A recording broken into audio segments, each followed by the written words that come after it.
Hello दोस्तों। आज जो हम आज़ादी की सांस ले रहे हैं वो किसी ने हमें तोहफे में नहीं दी थी। ये कीमत थी लहू, आंसुओं और बलिदान की।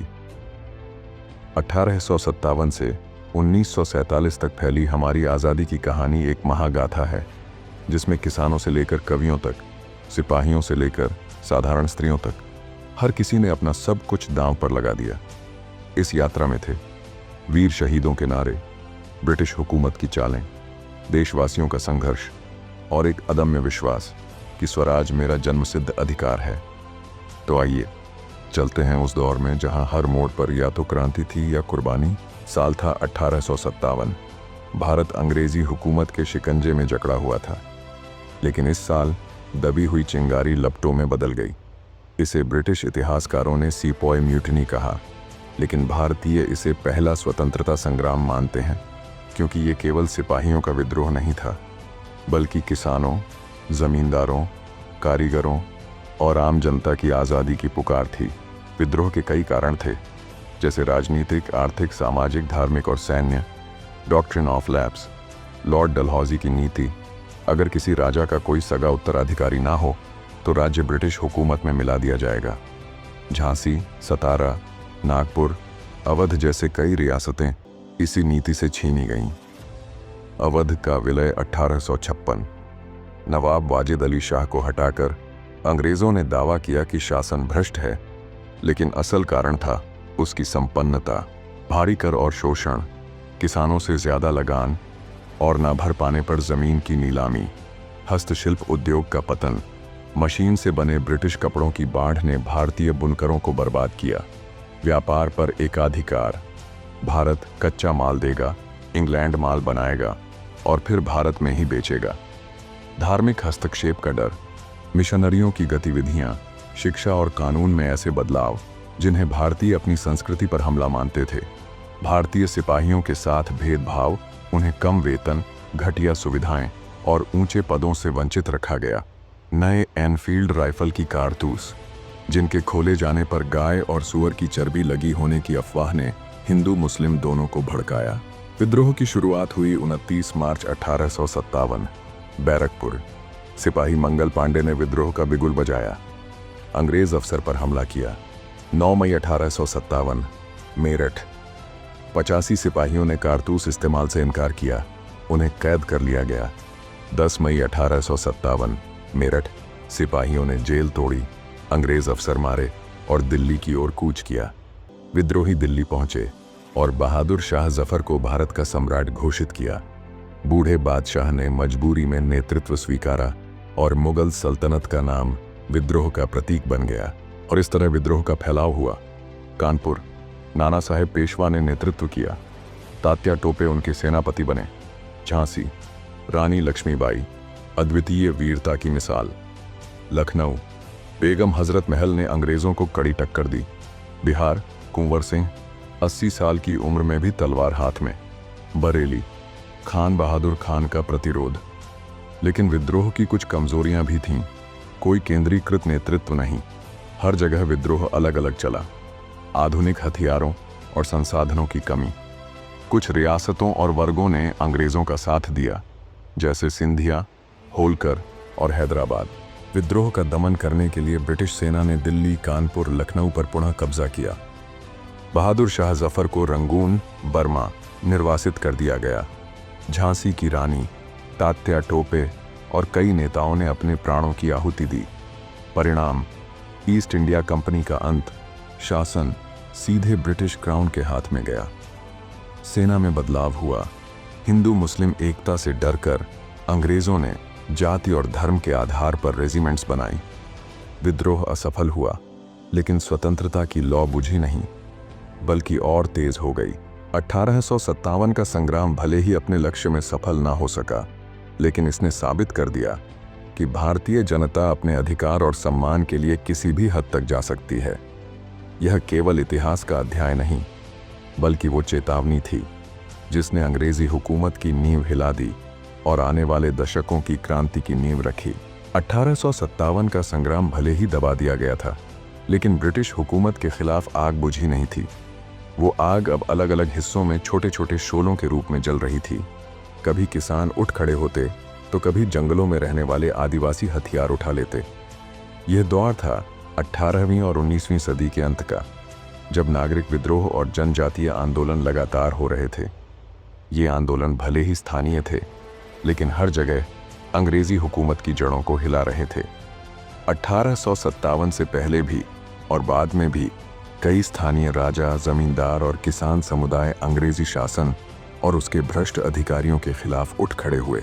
जनजातीय इलाकों में रहने वाले समुदाय जैसे संथाल, भील, कोल, मुंडा, गारो, खासी, नागा सदियों से अपने जंगल, जमीन और संसाधनों पर निर्भर थे। ब्रिटिश नीतियों ने उनकी जीवन शैली को सीधे प्रभावित किया। जंगलों पर पाबंदी, शिकार और खेती में रुकावट और ठेकेदारों ब्याजखोरों का शोषण होने लगा। जंगल के अधिकारों का हनन होने लगा।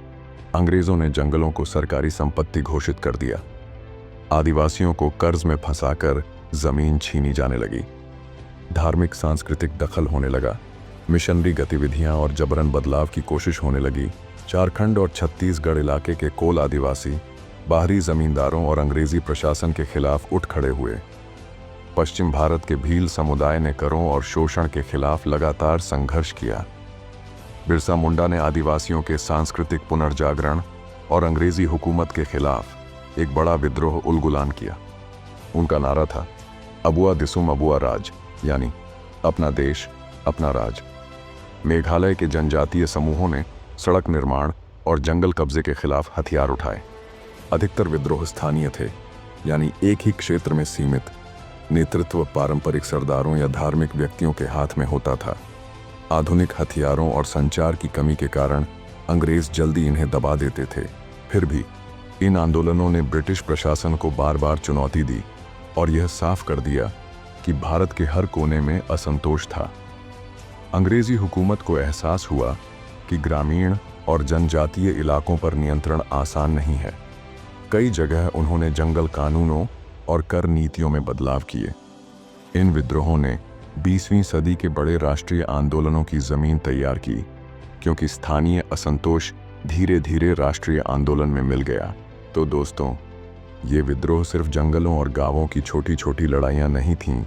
ये उस आत्मा की पुकार थी जो गुलामी को कभी स्वीकार नहीं कर सकती।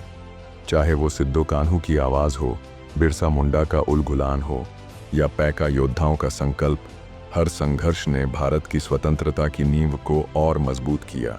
1857 के संग्राम के बाद अंग्रेजी हुकूमत ने अपनी पकड़ और मजबूत कर ली थी, लेकिन गांव का किसान, जिसकी जमीन, पसीना और खून इस देश की जान है, वो अब चुप रहने वाला नहीं था। इस दौर में किसानों ने अलग अलग हिस्सों में उठकर ब्रिटिश जुल्म, ऊंचे लगान, महाजनी शोषण और जमींदारी अत्याचार के खिलाफ विद्रोह किया। ये आंदोलन भले ही स्थानीय थे, लेकिन ये आने वाले बड़े राष्ट्रीय आंदोलनों की बुनियाद बन गए। किसान आंदोलन भड़कने के कारण थे। पैदावार चाहे कितनी भी हो, किसान को ऊंचा कर भरना पड़ता था। साहूकार ऊंचे ब्याज पर कर्ज देते और जमीन गिरवी रखवा लेते।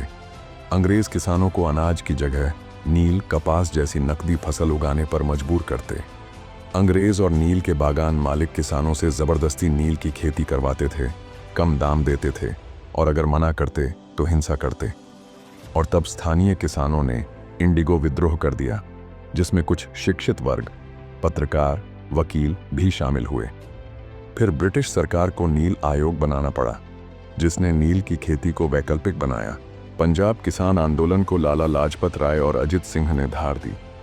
ब्रिटिश सरकार को कृषि नीतियों में कुछ बदलाव करने पड़े, जैसे नील खेती में डील, किराया नियंत्रण और कर्ज कानून। किसानों में यह विश्वास जगा कि संगठन और सामूहिक विरोध से दबाव बनाया जा सकता है। यह दौर आने वाले गांधी युग के किसानों में भागीदारी की नींव साबित हुआ। दोस्तों, खेत में पसीना बहाने वाला किसान जब अन्याय के खिलाफ खड़ा हो जाता है, तो उसकी आवाज़ सिर्फ गांव तक नहीं रहती, वो पूरे राष्ट्र की चेतना को जगाती है। ये किसान आंदोलन हमें बताते हैं कि आज़ादी का सपना सिर्फ शहरों और नेताओं का नहीं था। ये मिट्टी से जुड़ा था और मिट्टी से जुड़े लोग ही उसे सींच रहे थे। आज अखबार हमें रोज़ सुबह मिल जाते हैं, लेकिन एक समय था जब प्रेस सिर्फ खबर नहीं, बल्कि स्वतंत्रता की चिंगारी फैलाने का हथियार था। भारत में 19वीं सदी के उत्तरार्ध और 20वीं सदी की शुरुआत में प्रेस ने राष्ट्रवादी आंदोलन की रीढ़ की हड्डी का काम किया। भारत में प्रिंटिंग प्रेस का आगमन 16वीं सदी में पुर्तगालियों के माध्यम से हुआ, लेकिन आधुनिक भारतीय प्रेस का विकास 19वीं सदी में हुआ। शुरुआती अखबार अंग्रेजी में थे, जो मुख्यतः यूरोपीय व्यापारियों और अधिकारियों के लिए होते थे।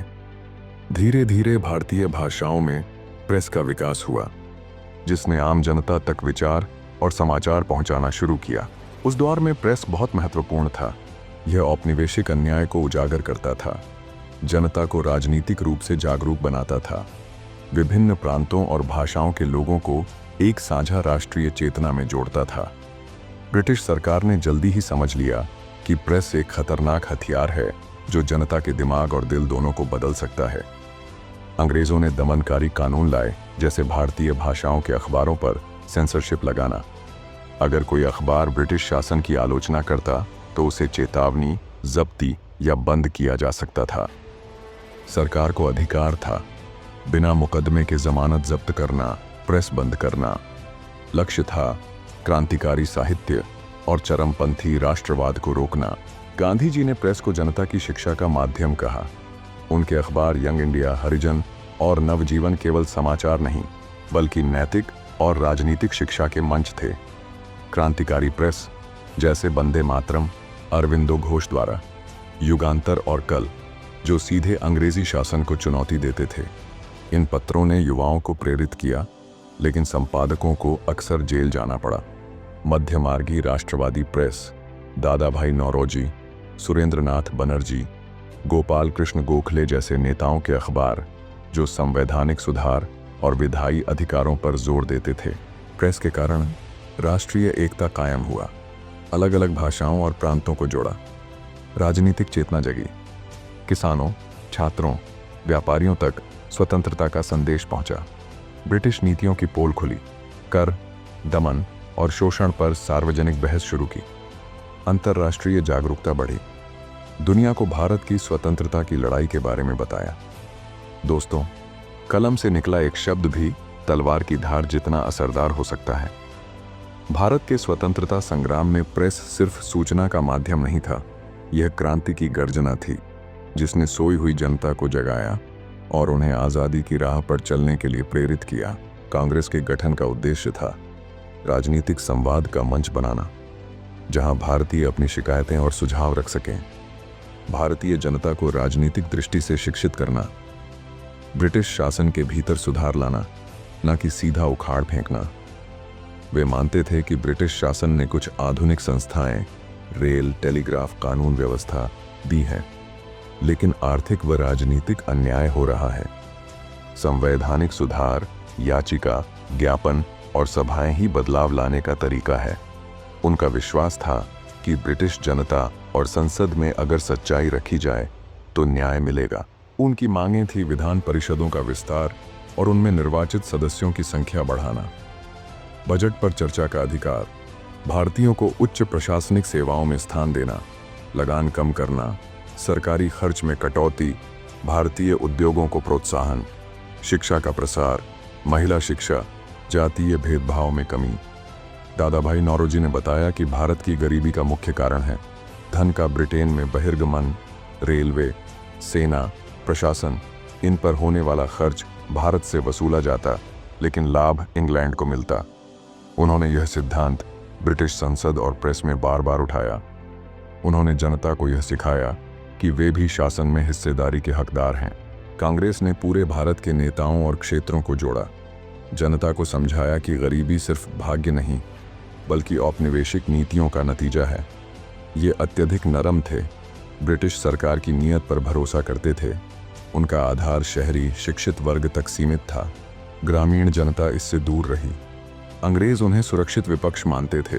बंगाल विभाजन और स्वदेशी आंदोलन ने आंदोलन को नई दिशा दी। युवाओं और चरमपंथी नेताओं जैसे तिलक, बिपिन चंद्र पाल, अरविंदो घोष का उदय हुआ। अब राजनीति में जन आंदोलन और प्रत्यक्ष विरोध का दौर आने वाला था। दोस्तों, अगर आज़ादी एक ऊंचा महल है, तो मध्य मार्गियों का दौर उसकी बुनियाद था। उन्होंने सीधे लड़ाई नहीं लड़ी, लेकिन उन्होंने हमें यह सिखाया कि भारत एक है और भारत की तकदीर भारतीयों के हाथ में होनी चाहिए। 19वीं सदी के उत्तरार्ध में भारत में एक नया विचार जन्म ले रहा था कि यह देश सिर्फ अलग अलग प्रांतों का समूह नहीं, बल्कि एक साझा मातृभूमि है। इस विचार का नाम था राष्ट्रवाद। लेकिन यह अचानक पैदा नहीं हुआ। इसे जन्म देने में कई आर्थिक, सामाजिक, राजनीतिक और सांस्कृतिक कारण थे। आर्थिक कारण, गरीबी और शोषण की समझ।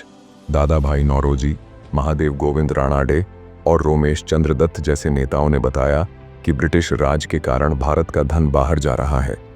रेलवे, सेना और प्रशासन के खर्च भारत से वसूले जाते, लेकिन इनका फायदा ब्रिटेन को मिलता। औद्योगिक पिछड़ापन, ब्रिटिश नीतियों ने भारत के हस्तशिल्प और कुटीर उद्योगों को बर्बाद किया। अंग्रेजी मशीन से बने सस्ते कपड़े ने भारतीय बुनकरों को बेरोजगार किया। राजनीतिक कारण, भारतीयों का जागना। भारतीय राष्ट्रीय कांग्रेस का गठन से एक राष्ट्रीय राजनीतिक मंच मिला। 1857 के विद्रोह ने भले ही तत्काल स्वतंत्रता नहीं दिलाई, लेकिन यह दिखा दिया कि एकजुट होकर अंग्रेजों को चुनौती दी जा सकती है। प्रेस और राजनीतिक सभाओं ने जनता को राजनीतिक अधिकारों के बारे में जागरूक किया। सामाजिक और सांस्कृतिक कारण, सामाजिक सुधार आंदोलन। राजा राममोहन राय, ईश्वर चंद्र विद्यासागर, स्वामी दयानंद सरस्वती, महादेव गोविंद राणाडे जैसे सुधारकों ने शिक्षा, महिला अधिकार और सामाजिक कुरीतियों के खिलाफ काम किया। इन सुधारों ने भारतीय समाज को आधुनिक सोच और आत्मविश्वास दिया। पुनर्जागरण और शिक्षा। अंग्रेजी शिक्षा से भारतीयों को पश्चिमी लोकतंत्र, आज़ादी और समानता के विचार मिले। प्राचीन भारतीय सभ्यता और गौरव की खोज ने आत्मसम्मान को बढ़ाया। संचार और यातायात का विकास। रेलवे और टेलीग्राफ ने दूर दराज के प्रांतों को जोड़ा। अब बंगाल का किसान और पंजाब का व्यापारी एक दूसरे के हालात जान सकता था। इससे भारत की साझा पहचान मजबूत हुई। प्रेस और साहित्य की भूमिका। अखबारों ने ब्रिटिश नीतियों की आलोचना की और स्वतंत्रता का संदेश फैलाया। लेखकों, कवियों और पत्रकारों ने राष्ट्रवाद की भावना को शब्द और आवाज दी। बंकिम चंद्र चट्टोपाध्याय का वंदे मातरम, बाल गंगाधर तिलक का केसरी और मराठा, सुरेंद्रनाथ बनर्जी का बंगाली। अंतर्राष्ट्रीय प्रभाव।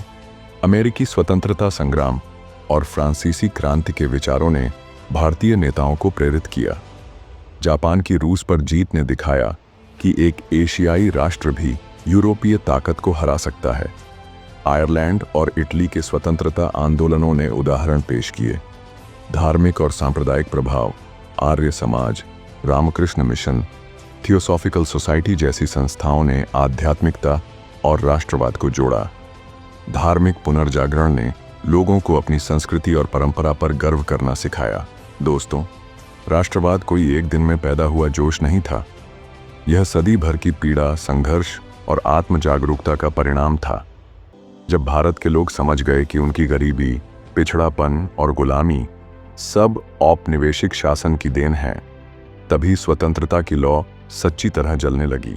20वीं सदी की शुरुआत में बंगाल की गलियों में एक नई आवाज गूंजने लगी, वंदे मातरम।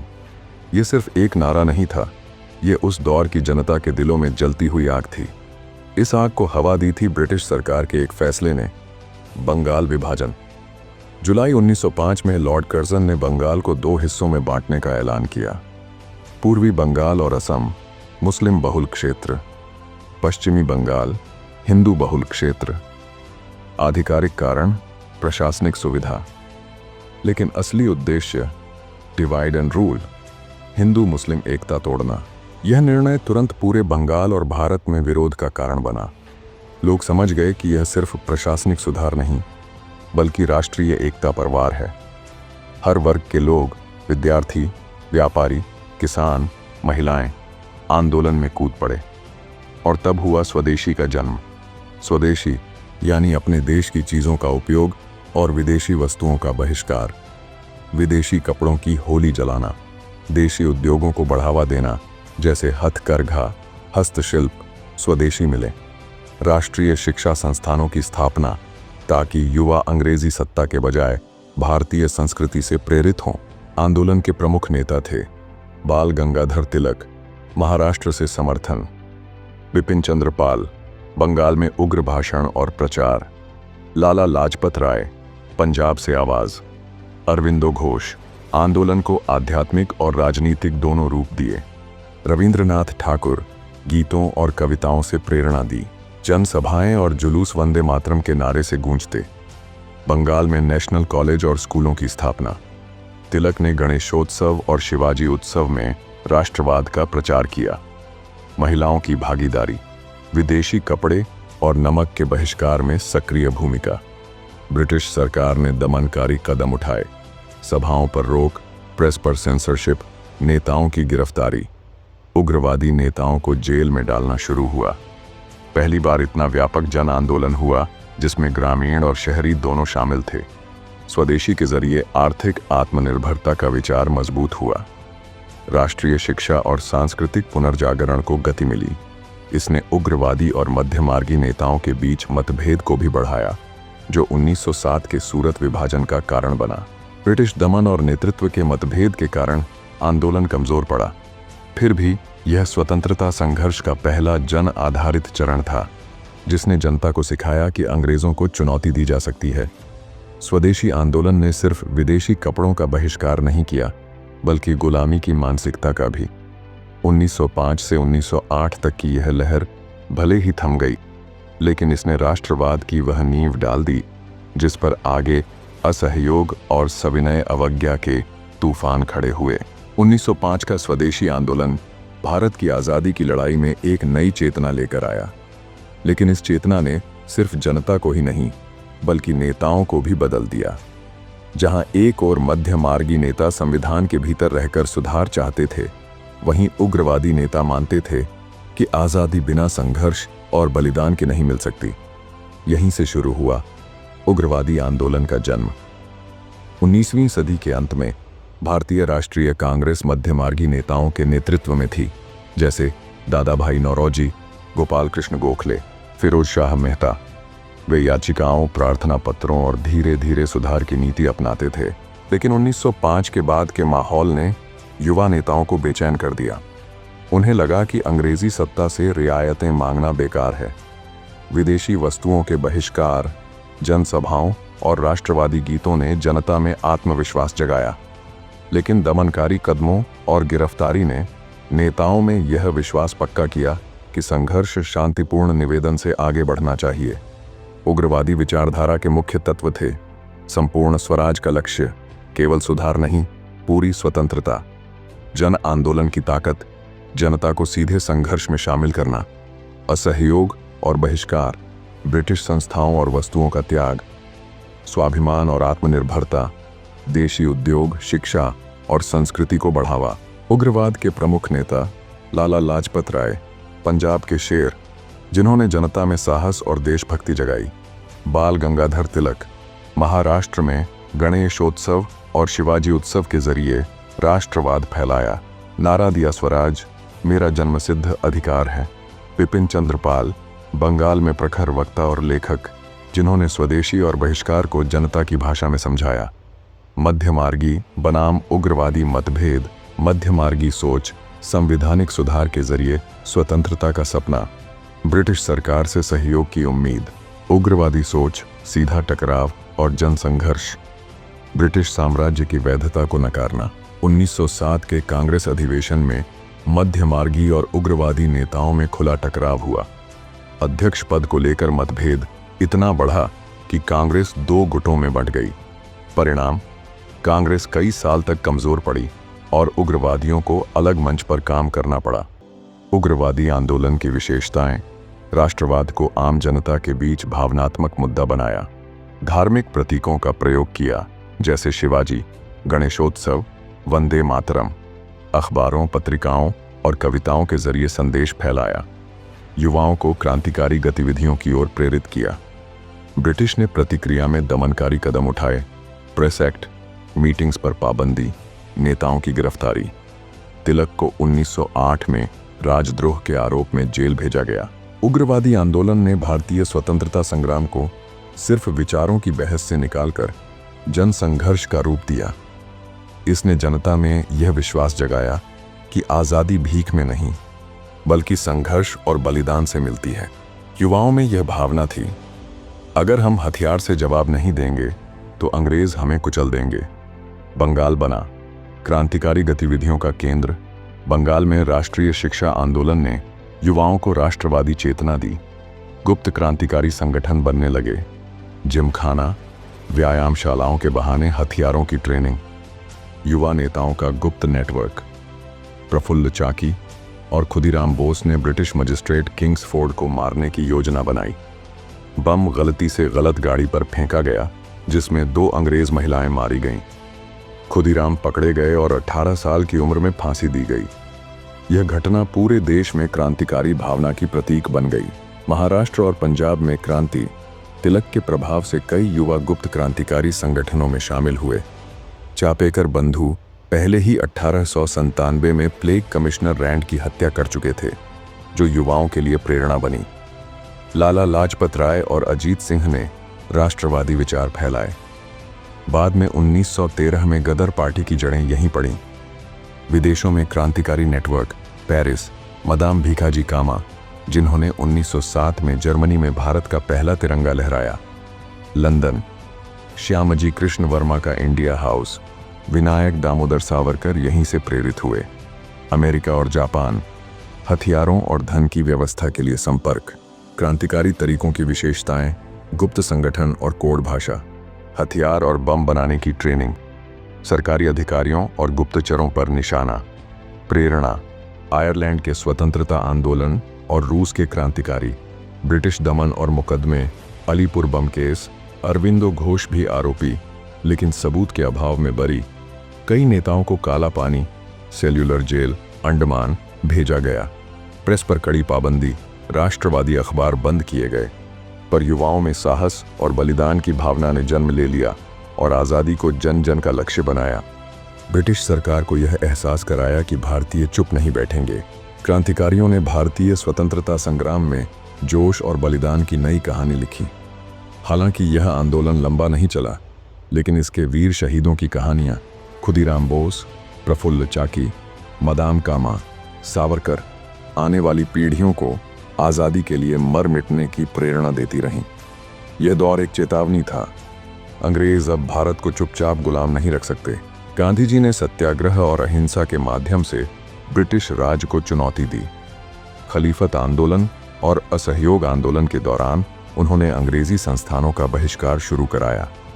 सिख समुदाय ने गुरुद्वारा सुधार और दक्षिण भारत में मंदिर प्रवेश आंदोलन ने हमारी राष्ट्र निर्माण प्रक्रिया में सांप्रदायिक न्याय और समावेश का संदेश जोड़ा। गांधीवादी सोच में गतिरोध आने पर युवा नेताओं ने अब उग्र क्रांति की राह पकड़ी।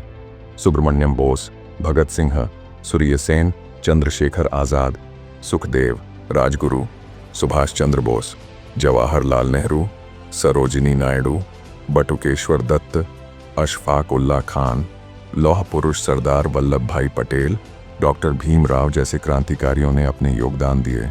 मुस्लिम लीग और आरएसएस जैसे संगठनों ने अपने मजबूत एजेंडे स्थापित किए, जिससे विभाजन की आग सुलगने लगी।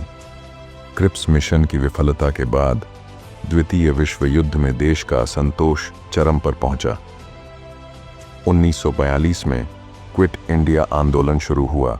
व्यापार के बहाने आए अंग्रेजों ने हमें गुलामी की बेड़ियों में जकड़ लिया था और अंततः 15 अगस्त 1947 वह साल जब भारत ने बेड़ियां तोड़ीं और सालों की गुलामी से आज़ादी मिली।